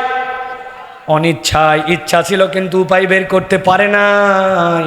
কিন্তু আপনার চাপায়ে, আপনার এলাকায় এরকম লোক আছে কিনা, আসরের আজান হয়ে যায়, উনি মসজিদের পাশে ক্যারাম বোর্ড খেলে, আসরের আজান হয়, চায়ের দোকানে আড্ডা মারে, বাজারে দোকানদারি করে, মাঠের মধ্যে কাজ করে, বিছনায় শুয়ে শুয়ে মোবাইল চাপে, মসজিদের আশপাশে আড্ডাবাজি মারে ঘুরে বেড়ায়, কিন্তু মসজিদে নামাজ পড়তে আসে না, সুযোগ থাকার পরেও নামাজ পড়ে না। তাহলে এই লোকটা যে নামাজ পড়লো না, এই লোকটা কি নামাজ বাদ দিল অনিচ্ছায় নাকি ইচ্ছায়? জোরে বলতে হবে, অনিচ্ছায় না ইচ্ছায়? আমার আল্লাহ বলছেন, আল্লাযী আতাইনাহু আয়াতিনা ফানসালাখা মিনহা ফাআতবাহু আশ-শাইতানু ফাকানা মিনাল গাওয়িন। আল্লাহ বলছেন, ও দুনিয়ার মানুষ, যেই ব্যক্তিরা আল্লাহর আয়াত জেনে বুঝে অস্বীকার করে, এটা 1 নম্বর অপরাধ। 2 নম্বরে যারা আল্লাহর আয়াত জেনে বুঝে অপরাধ করে, আল্লাহ বলতেছেন সাথে সাথে শয়তান তার পিছে লেগে যায়। আর একবার শয়তান যার পিছে লাগে, আল্লাহ বলছেন সে নিশ্চিত পথভ্রষ্ট হয়ে যায়। কথাটা মনে হয় বুঝেন নাই। অনেক সময় আমরা বাচ্চা কাচ্চাকে বকাঝকা করে, এই বাচ্চাই শয়তানি করবি না, বাদরামি করবি না, খবরদার দুষ্টামি করবি না, এটা শয়তানি কাজ বলি কিনা? এটার মানে কি? ওই বাচ্চা যেই কাজ করতেছে ওইটা শয়তানি, আপনি তাকে বলতেছেন এইটা করলে শয়তানের অনুসরণ করা হবে, কিন্তু আল্লাহ এই জায়গায় ওই কথা বলেন না। আল্লাহ বলছেন যেই বেটা জেনে বুঝে আল্লাহর আয়াত থেকে মুখ ফিরায় নিল, পিঠ দেখায় দিল, হুকুম পালন করলো না, এটা তার 1 নম্বর অপরাধ। যার এই দোষ থাকবে, আল্লাহ বলছেন ফাআতবাহু, তাকে অনুসরণ করবে। আর শয়তান, শয়তান এখানে ফাইল, আল্লাহ বলছেন শয়তান তার অনুসরণ করবে।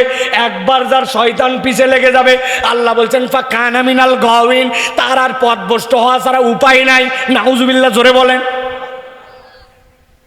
তাহলে এই জায়গায় অপরাধ 2টা, কয়টা? জোরে বলতে হবে, একসাথে বলেন কয়টা? এই জায়গায় অপরাধ 2টা। আল্লাহ বলতেছেন নবী আপনি সামনে বেরোন, গভীর মনোযোগ আমার দিকে খেয়াল করেন। আল্লাহ বলছেন ওয়ালাউ শি'না লারাফা'নাহু বিহা। এই হতভাগা মনে করলো আল্লাহর হুকুম মানলে দোকানদারি বোধহয় কম হবে, আল্লাহর হুকুম মানলে মাঠের কাজ এখনো শেষ হয় নাই, আবার উঠে যাই কেমনে আবার কাজে আসব, কাজের বোধহয় ক্ষতি হবে। আল্লাহর হুকুম মানলে ও মনে করলো তার সমাজে বোধহয় মর্যাদা থাকবে না, আল্লাহর হুকুম মানলে মানুষ তাকে মোল্লা মুন্সি বলে টিটকারি করবে, আল্লাহর হুকুম মেনে পর্দা পুশিদা করলে মানুষ তাকে আনস্মার্ট বলবে, আল্লাহর হুকুম মেনে মুখের দাড়িটা রেখে দিলে মানুষজন বলবে মোল্লা হয়ে গেলি, হুজুর হয়ে গেলি নাকি। এরকম নানান কথা মনে করে আল্লাহর হুকুম মানে নাই। কিন্তু আল্লাহ বলছেন ওয়ালাউ শি'না লারাফা'নাহু বিহা, যদি আমি আল্লাহ চাইতাম তার মর্যাদা আসমানে উঠায় দিতাম, কিন্তু সে তো আল্লাহর কথা শুনে নাই। আগে করছে 2টা অপরাধ, এরপরে সে আরো 2টা অপরাধে নিমজ্জিত হয়েছে। তাহলে আগে ছিল অপরাধ 2টা, পরে 2টা, একসাথে বলেন টোটাল অপরাধ কয়টা? হয় নাই। সবগুলো হাত নিচে নামান, আমি যেই না জিজ্ঞাসা করব টোটাল অপরাধ কয়টা, একসাথে হাত তুলে দেখাতে হবে 4টা। বলেন টোটাল অপরাধ কয়টা? সব হাত ওঠে নাই, শেষ সুযোগ দিলাম, হাত নামান। টোটাল অপরাধ কয়টা? আরেকটা সুযোগ দেই, মহিলারা সহ। মহিলারা কিন্তু ওয়াজ শোনে না, আসার পরে মিশাই এখানে বসে থাকে, অনেকে গল্প করে। হঠাৎ করে দেখছে ছোটবেলায় এক মেয়ে দেখছে, তার বিয়ে হয়েছে, তার আবার বাচ্চা হয়েছে। এ জরিনা, তোর বিয়ে হয়েছে আবার তোর সোল হয়েছে।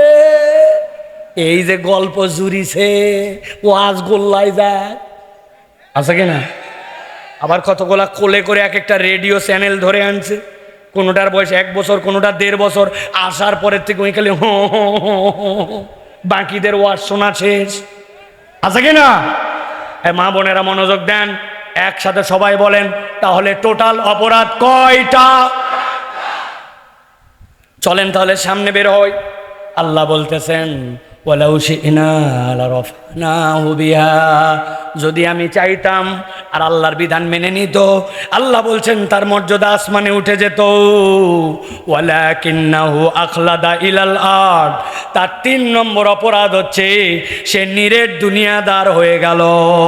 আরবিতে খুলদুন শব্দের অর্থ এমন প্রাণী, যেই প্রাণী মাঝে মাঝে মাথা উঁচু করলেও খড় খাওয়ার জন্য, ঘাস খাওয়ার জন্য, খাদ্য খাওয়ার জন্য স্বাভাবিক নেচারে সব সময় মাটির দিকে মুখ করে থাকে। এরকম একটা প্রাণীর নাম বলেন গরু।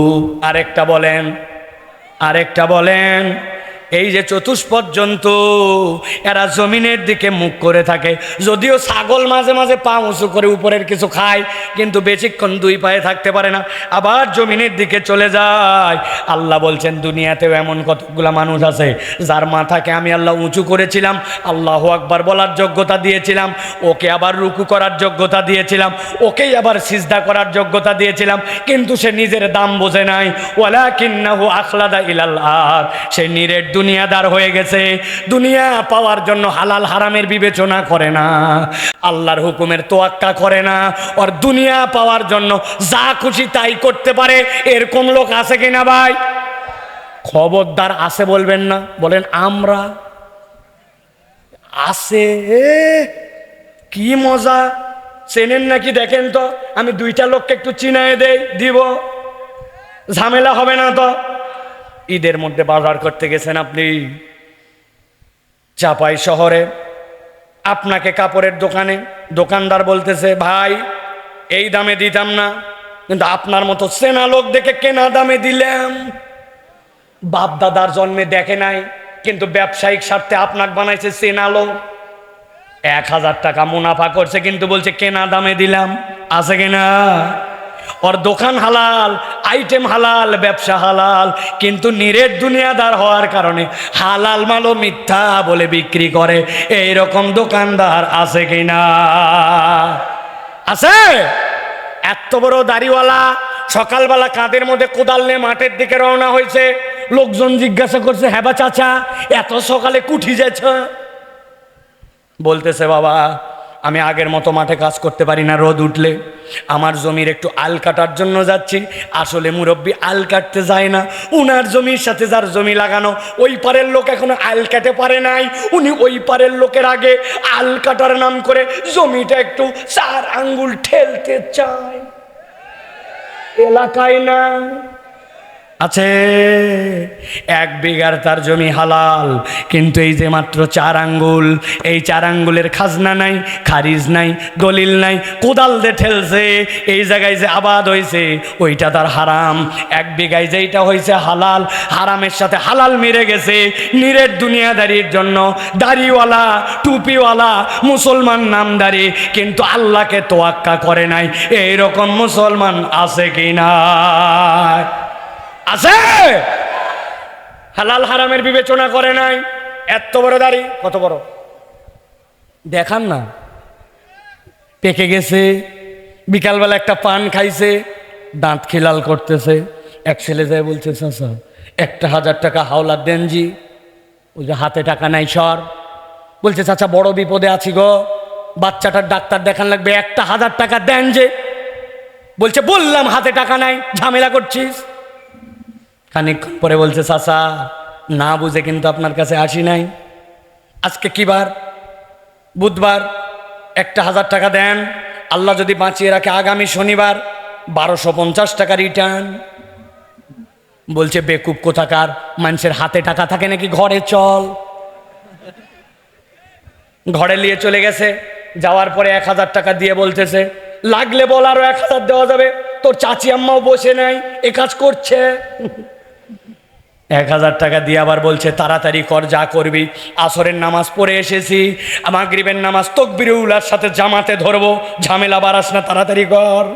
আসরের নামাজ পড়ে এসে দাদনে টাকা লাগায়া, সুদে টাকা দিয়া, এত বড় দাড়িওয়ালা নামাজি আবার মাগরিবের নামাজ পড়তে যায়। এরকম সুদখোর মুসলমান দাড়িওয়ালা আপনার এলাকায় আছে কিনা? আছে? আমার আল্লাহ বলছেন ওয়ালাকিন্নাহু আখলাদা ইলাল আরদ, ও পশুর মতো জমিনমুখী হয়ে গেছে। যদিও মানুষ, কিন্তু পশুর থেকেও নিকৃষ্ট, হালাল হারাম বিবেচনা করে না, ওর কেবল দুনিয়া চাই। এরকম মানুষ আছে কি নাই? আবার বলে আছে।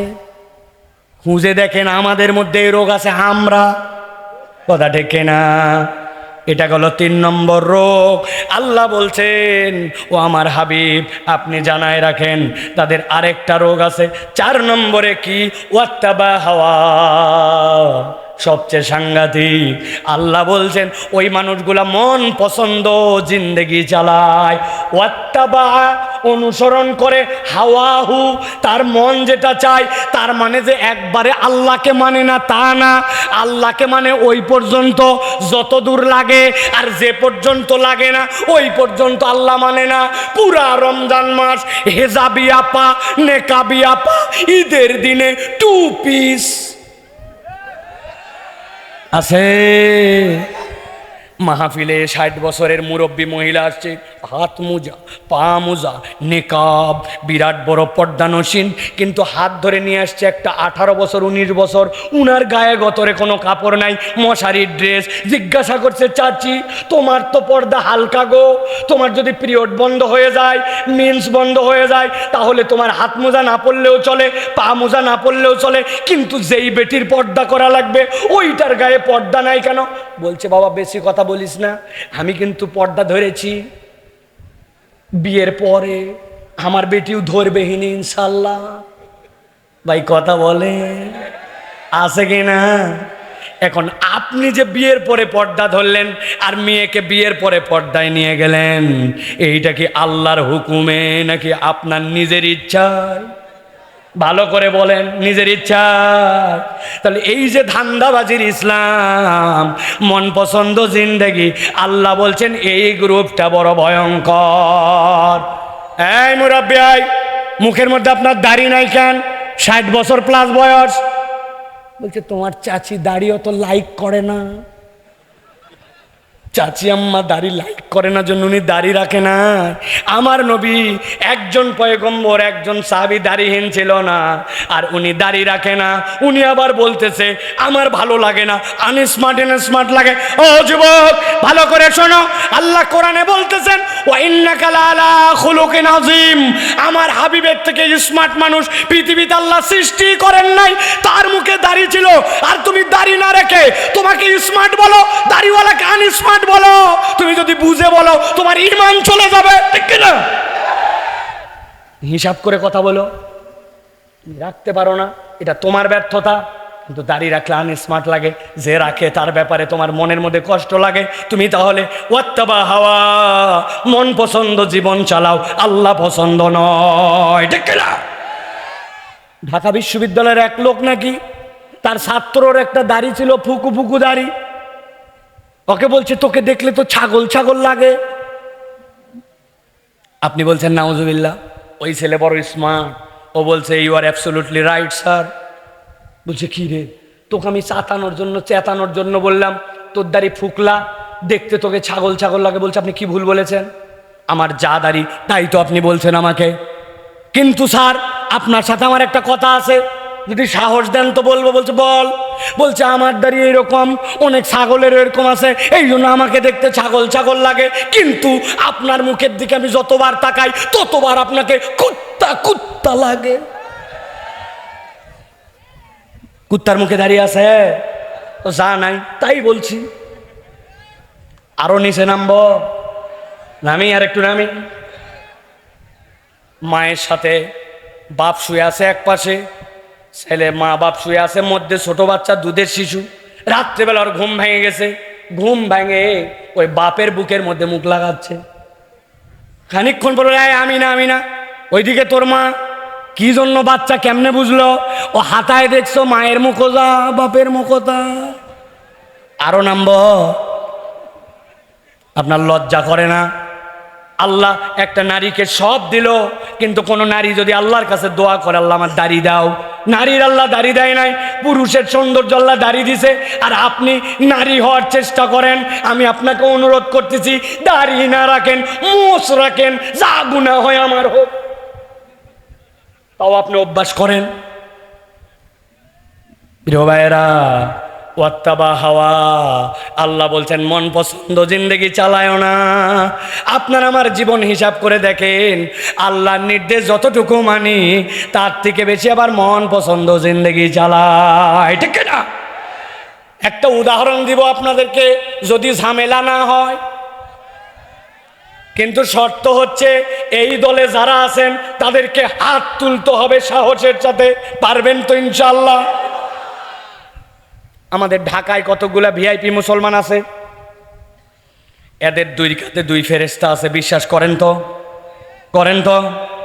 ওরা ডান কাঁধের ফেরেশতাকে বিশাল রিল্যাক্স দিছে, ওর কোনো কাজই নাই, খালি শুক্রবার দিন 1:15টার সময় মোবাইল ঠেলতে ঠেলতে মসজিদের সামনে আসে, পকেটের মধ্যে থাকে টুপি, বাইর করে মাথায় টুপি দিয়া, যেই না মুয়াজ্জিন কদ কামাতিস সালাহ, কদ কামাতিস সালাহ, উনি তখন শিশুর কাটে দৌড় দেয়, এক জুতা বাহিরে আরেকটা মসজিদের বারান্দায়।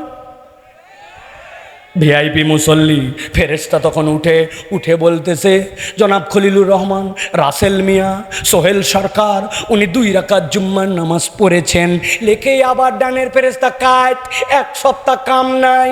আপনার চাপাই নবাবগঞ্জে এইরকম যারা প্লেয়ার আছেন, হিম্মত করে হাতটা উঁচু করে। কই তার মানে বোঝা গেল এখানে সব মুসল্লি আল্লাহর দয়ায় 5 ওয়াক্ত নামাজ জামাতের সাথে পড়ে। হাত তুললেন না যে? ভাইরা ভালো করে বোঝেন, ভালো করে বোঝেন। আপনি জুমার নামাজ পড়লেন কার নির্দেশে, আর ওয়াক্তের নামাজ কার নির্দেশে আপনি বাদ দিলেন? একটু মাথা খাটান। আল্লাহ বলছেন ওয়াত্তাবা হাওয়া, ও আমার হাবিব, আপনি কিয়ামত পর্যন্ত মানুষের কাছে জানায় রাখেন, এই দলটা হচ্ছে তাদের মন পছন্দ জিন্দেগি চালায়, আল্লাহকেও মানে ওই পর্যন্ত যতদূর তার লাগে, আর নিজের পছন্দ মতো জিন্দেগি চালায়, যেখানে তার আর আল্লাহ মানার প্রয়োজন বোধ করে না, ঠিক না? মরার পরে কাফন পরবে, কিন্তু মরার আগে মিথ্যা কথা বলবে, মরার আগে গালিগালাজ করবে, মানুষের গীবত গিল্লা করবে, স্ত্রীর সাথে খারাপ ব্যবহার করবে, মানুষকে মূল্যায়ন করবে না, বসলেই গীবত করে। এরকম লোক আমাদের সমাজে আছে কিনা? তা আপনি কোথায় নামাজ পড়লেন আর কোথায় গীবত করলেন? 3 জন বসেছে চায়ের স্টলে। আমি তো বলি এইটা হচ্ছে বাংলাদেশের ভণ্ডামির সংসদ ভবন। ডান পাশে বসছে এক মুরব্বী, বামে একজন, চায়ের অর্ডার দিছে, চা খাওয়া চলতেছে।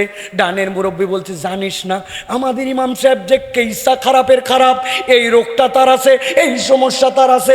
বামের জন বলছে, তুই তো সব জানিসই না, নতুন আরেকটা বিষয় জানছি। 2 জন ইমাম সাহেব অমুক সাহেব তমুক সাহেবের বিপক্ষে বলতেছে। মধ্যের লোক কথা বলে না, কেননা ডানেরটা সভাপতি, বামেরটা সেক্রেটারি, মধ্যেরটা ক্যাশিয়ার, গীবত কমিটির ক্যাশিয়ার উনি, কারণ ওই দিন চায়ের বিল উনি দিবে। অনেকক্ষণ পর মধ্যের লোক বলছে, শোন শোন থাম, তোরা যেগুলো কথা বলছিস সেগুলো কথা বলা উচিত না, তবে না বলেও পারি না, আল্লাহ মাফ করুক, কথা ঠিক। কথা বোঝেন নাই মনে হয়? কি বলছে? তোরা যেগুলা কথা বলতেছিস কথা বলা ঠিক না, তবে না বলেও পারি না, আল্লাহ মাফ করুক, কথা ঠিক। ওরে বদমাইশ, এ গীবতকে আবার সুন্নত তরিকায় নিয়ে আইছে, নাউজুবিল্লাহ। এরকম আমরা অনেক মুসলমান পর্যন্ত গীবত করি। আল্লাহ বলছেন ওয়াত্তাবা হাওয়া, তোমার 4 নম্বর অপরাধ, তুমি তোমার মন পছন্দ জীবন চালাও। 4টার কথা বলেছি। 1 নম্বর, জেনে বুঝে আল্লাহর পায়ার থেকে মুখ ফিরায় নাও। 2 নম্বরে, শয়তান তোমার অনুগামী। 3 নম্বরে, নিরেট দুনিয়াদার। আর 4 নম্বরে বলেছি মন পছন্দ জীবন চালায়। আল্লাহ বলছেন, নবী তাদের উদাহরণ আমার কাছে একটা আছে, আপনি আপনার উম্মতকে জানায় রাখেন। আল্লাহর নবীর প্রতি আয়াত আসলো, ফামাসালুহু কামাসালিল কাল ইন তাহমিল আলাইহি ইয়ালহাস আও তাতরুকুহু ইয়ালহাস যালিকা মাসালুল কওমুল্লাযীনা কাযাবু বিআয়াতিনা ফাকসুসিল কাসাসা লাআল্লাহুম ইয়াতাফাক্কারুন। আল্লাহ বলছেন, নবী বলে দেন এই 4 অপরাধ যার মধ্যে আছে, আল্লাহর কাছে তাদের উদাহরণটা হচ্ছে কুকুরের মতো। কার মতো? একসাথে বলতে হবে, একটা মুখ বন্ধ থাকলে কথার সামনে বেরোবে না। তাদের উদাহরণ আল্লাহর কাছে কার মতো? একসাথে বলেন, কুত্তার মতো। লাস্ট সুযোগ দিলাম, একসাথে বলেন, কুকুরের মতো। এই লোকেরা কালকে যায় বলবে কোন হুজুর আনছিল, কুত্তাও বলাই 4 বার। কারণ আছে, কারণ আছে, এমনি এমনি বলি নাই। আপনি যা ভাবতেছেন তা নয়। আপনি ভাবছেন এই 4টা বদ অভ্যাস থাকার কারণে আল্লাহ এমন একটা প্রাণীর সাথে উদাহরণ দিল, ওই প্রাণীটা নাপাক, ওই প্রাণীটা বাজে, আল্লাহর খারাপ সৃষ্টি, নাপাক সৃষ্টি, এই জন্য বোধহয় আল্লাহ বলেছেন না না না। আল্লাহ বলতেছেন আমি এমনি এমনি কুকুরের সাথে উদাহরণ দেই নাই। আমি আমার ভাষায় 1000 জায়গায় এই কথা বলি। অনেক মানুষের থেকেও দুনিয়াতে অনেক ক্ষেত্রে কুকুর অনেক সময় কৃতজ্ঞ হয়। কথা ঠিক না? আপনি ঠিক বললেও ঠিক, না বললেও ঠিক। আমি আমার বাড়ির সামনে একদিন চা খেতে বসছি। চা খাওয়ার সময় আমার বদভ্যাস, কোনো একটা কিছু চুবায়া ডুবায়া খাওয়া লাগে। আপনাদের চাপায় চায়ের মধ্যে কিছু ডুবায় খাওয়ানোকে কি বলেন? ডুবানো না চুবানো? ডুবানো। উপর দিকে তাকায় দেখে একটা এনার্জি বিস্কুট, 5 টাকা দাম। কয় পিস থাকে ভাই? জি না, 3টে। একটা কমিয়ে দিয়েছে, দাম 1 কিন্তু মাল নাই। আমি অনেক সময় বলি মাছের মধ্যে অক্সিজেন দেওয়া লাগে, কথা ঠিক আছে, মাছ বাঁচায় রাখার জন্য, কিন্তু চিপসের প্যাকেটে এত অক্সিজেন কেন? কি ব্যাপার? ভিতরের মাল কমে যাচ্ছে কিন্তু অক্সিজেনের মাল কমতেছে না। দাম মনে হচ্ছে একই কিন্তু ভিতরে জিনিস নাই, ঠিক কি না? এখন আমি ওই চায়ের মধ্যে বিস্কুট চুবাইছি, যেই না বিস্কুট চুবাই খাবো, হঠাৎ করে দেখি কোত্থেকে একটা লোক উদয় হয়েছে। এসে আমাকে বলছে, আপনি সাইফুল্লাহ ভাই? 5 বছর আপনার ওয়াজ শুনি, জীবনে বাহিরে দেখি নাই, আপনাকে দেখে তো এই দেখেন আমার গায়ের পশম দাঁড়ায় গেছে। ওরে ভাই, আপনাকে দেখবোই দুনিয়ায়, বিশ্বাসই করে।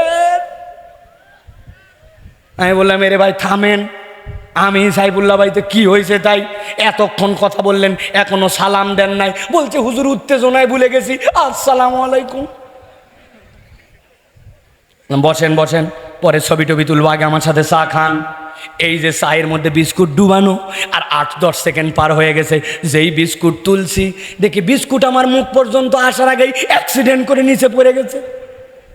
এখন বিস্কুট যেই না নিচে পড়ে গেছে, পাশে বসা ছিল এক কুকুর, কোথ থেকে জানি দৌড়ায় আসছে, আইসে আমার পায়ের কাছে ওই বিস্কুট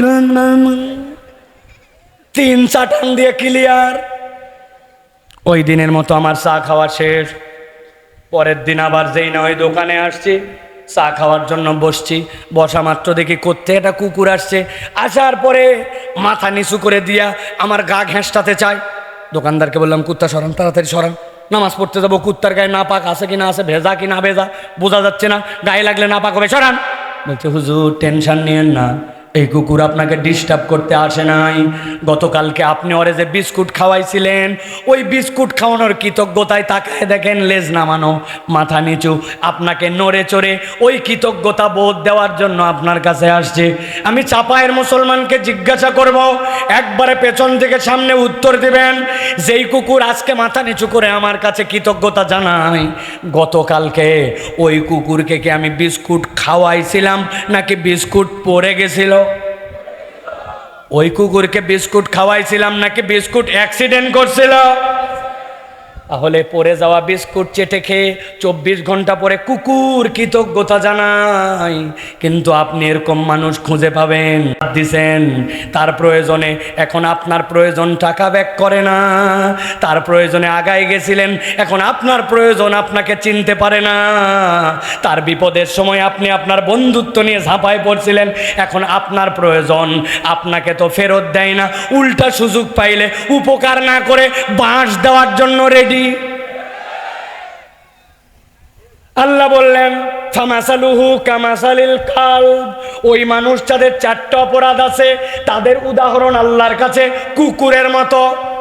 আল্লাহ অকৃতজ্ঞতার জন্য বলেন নাই কুকুরকে, আল্লাহ বলতেছেন ইন তাহমিল আলাইহি আলহাস আও তাতরুকুহু আলহাস যালিকা মাসালুল কওমিল্লাযিনা কাযযাবু বিআয়াতিনা।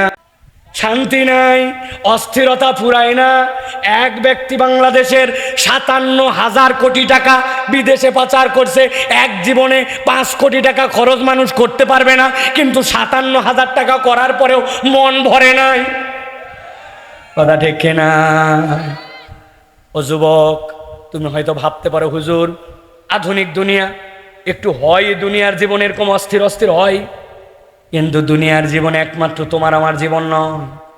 একদিন মৃত্যু নামক খাটলি এসে তোমার সামনে দাঁড়ায় যাবে, যানবাহন তোমার ওই দিন খাটলি হয়ে যাবে, গায়ের জামা কাপড় যদি ভালোই ভালোই ভালো না হলে কাঁচি দিয়ে কেটে কেটে সব ছিঁড়ে ফেলে দিবে, বোর পাতায় পানি গরম, কবরস্থানের দিকে নিয়ে চলে যাবে জানাজা পড়ায়া। কবরে যখন নামবো আমি তখন ভীষণ একা, দুনিয়ার বাড়ি গাড়ি টাকা পয়সা অর্থবিত্ত প্রভাব প্রতিপত্তি কিচ্ছুই কাজ দিবে না। দুনিয়ার জীবন নয় কলে কৌশলে পার করলাম, কিন্তু কবরের জীবন, মিজানের জীবন, হাসরের জীবন যদি আল্লাহর ঘোষণা অনুযায়ী কুকুরের মতো হয়, বাঁচার কোনো উপায় থাকবে? সিদ্ধান্ত দেন তাহলে, আমরা কি কুকুরের জীবন চাই না মানুষ? আল্লাহকে দেখান, কুকুর না মানুষ? কুকুর না মানুষ? হাত নামান। আল্লাহ বলছেন ফাকসুসিল কসাসা লাআল্লাহুম ইয়াতাফাক্কারুন। ও আমার হাবিব, কিয়ামত পর্যন্ত উম্মতের কাছে জানায় দেন ফাকসুসিল কসাস, এই গল্পটা আপনি করে দেন লাআল্লাহুম ইয়াতাফাক্কারুন, আশা করা যায় ওই মানুষগুলা চিন্তা ভাবনা করবে। আজকের এই ময়দান থেকে ওয়াজ যত বছর আগের হোক সব হিসাব বাদ দিলাম, আজকে সিদ্ধান্ত নেন চিন্তাহীন জীবন আর চালাবো না। যদি চিন্তা ভাবনা করে অতীতকে পরিবর্তন করে ইসলামের দিকে আসে, আজকের মাহফিল সাকসেস, জীবন সাকসেস, জীবনটা মানুষের। আর চিন্তা না করলে আপনি বললেও কুত্তার জীবন, না বললেও কুত্তার মতো জীবন, ঠিক না? তাহলে সিদ্ধান্ত নেন যে আমরা আমাদের জীবন পরিবর্তন করব। রাজি আছেন তো সবাই? রাজি আছেন ইনশাআল্লাহ? তাহলে আমরা যারা রাজি আছি তাদের কাছে শুনতে চাই, এই রাজি থাকাকে নামাজ ধরে না নামাজ বাদ দিয়া? নামাজ পড়ে না নামাজ বাদ দিয়া? মিথ্যা বলে না মিথ্যা ছেড়ে? গালিগালাজ মুখে রেখে না বাদ দিয়া?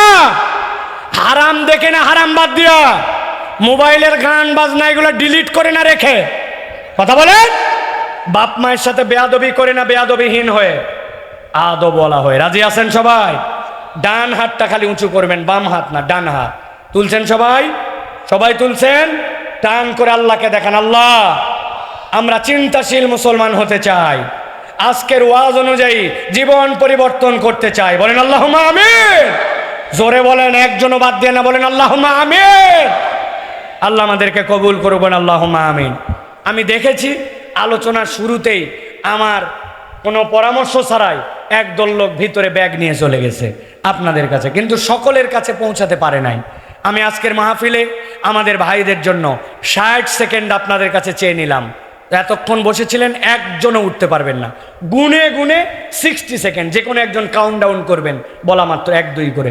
আপনার একটু পকেটে হাত দিবেন, আগে যা দিছেন 10 20 50 30 150, এখন 10 টাকা হোক আর 5 টাকা হোক, সবাই আমরা শরিক হব ইনশাল্লাহ। পারবো না ভাই? অভাব হয়ে যাবে আমাদের 10 টাকা দিলে। 2 বার 10 টাকা দিলে অভাব হবে? যার কাছে নাই অপর ভাইয়ের কাছে বলে নেন যে দে তো ভাই 10টা টাকা আমার পক্ষ থেকে, আল্লাহ বাঁচালে তোকে দিয়ে দিব, কিন্তু আমরা শরিক হয়ে যেতে চাই। আমার কাউন্টডাউন এখন থেকে শুরু হবে, একসাথে সবাই টাকাটা বের করেন। চেয়ারে যারা বসে আছেন একটু বেশি করে বের করবেন, 100-200 করে বের করবেন আপনাদের কাছে। ভয় দেখাইছি 2000 নেওয়া হবে না, কিন্তু একটু হলেও শরিক হন। অন্তত চেয়ার ভাড়া আছে, 100টা চেয়ার একদিনের জন্য নিলে 1400 টাকা লাগে, আমি ডেকোরেটারের হিসাব জানি। অতএব আপনার একটু শরিক হন। ইউটিউবার মাইকালা কেউ বাদ থাকবেন, তাড়াতাড়ি যাও, তাড়াতাড়ি যাও, সকলে শরিক হও। আল্লাহ সকলকে বারাকা দান করুক। আল্লাহ আজকে আপনাদের আশা বসাকে কবুল করুক। আমি কিন্তু 2 দিনের ওয়াজ করছি, একদিন শেষ করতে চাইছি, করি নাই, পরের দিন পর্যন্ত গেছি। তাহলে 2 দিনের বিল হবে কিনা ভাই? আপনারা একটু আমার পক্ষে থাকেন। আল্লাহ আমাদের আশা বসাকে কবুল করবেন, আল্লাহুম্মা আমিন। আজকের অনন্য আয়োজনকে আল্লাহ কবুল করবেন, আল্লাহুম্মা আমিন। আমরা মাসনুন তরিকায় দোয়া করে ইনশাল্লাহ উঠে যাব। আমি বলবো, আপনারা সকলে আমার সাথে আমিন বলবেন, একটা মুখ বন্ধ রাখবেন না। সাথে সাথে টাকা বের করে ফেলেন। দাঁড়ায় আছেন ভাই, আপনারা হাতে নিছেন টাকা ভাই? ওরা যদি নাও আসে আপনারা একটু কালেকশন করে নেন, কয়েক ভাই মিলে দিয়ে দেন। সকলে আমার সাথে দোয়া করেন, আল্লাহ আজকের আয়োজনকে কবুল করে নেন। আল্লাহ আজকে আমাদের আশা বসাকে কবুল করেন। আল্লাহ আজকে যারা দান খয়রাত করেছে তাদেরকে বহুগুণে বাড়ায় দেন। আল্লাহ প্রতিষ্ঠানকে কবুল করে নেন। কিয়ামত পর্যন্ত এই মাহফিলকে আঞ্জাম দেওয়ার ব্যবস্থা করেন। দিন প্রচারের যে সকল মিডিয়া আসছে আল্লাহ তাদেরকে কবুল করে নেন। যে সকল বেকাররা চাকরি খুঁজে আল্লাহ চাকরির ব্যবস্থা করে দাও। যারা বিবাহ করতে চায় তাদের বিবাহ উপযুক্ত পাত্র পাত্রীর ব্যবস্থা করে দাও। আল্লাহ তরুণ যুবকদের কর্মসংস্থানের ব্যবস্থা করে দাও। আমার তালেব ইলম যারা আসছে আল্লাহদের ব্রেনকে বাড়ায় দাও, আল্লাহদেরকে হাফেজে কোরআন বানায় দাও। আল্লাহ আমাদের আঞ্জামকে কবুল করে নাও, আমাদের মৃতদেরকে তুমি মাফ করে দাও। বলেন আল্লাহুম্মা আমিন। এখন আমার সাথে পড়েন, সুবহানাক আল্লাহুম্মা ওয়া বিহামদিকা আশহাদু আল্লা ইলাহা ইল্লা আনতা আস্তাগফিরুকা ওয়া আতুবু ইলাইক। আমি এখন সালাম দিব, সকলে উত্তর দিবেন আসসালামু আলাইকুম। এবার আপনারা সবাই আমাকে সালাম দেন। ওয়া আলাইকুম আসসালাম ওয়া রাহমাতুল্লাহি ওয়া বারাকাতুহু ওয়া মা আলাইনা ইল্লাল বালাগ। আজকের মতো মাহফিল এখানেই সমাপ্ত।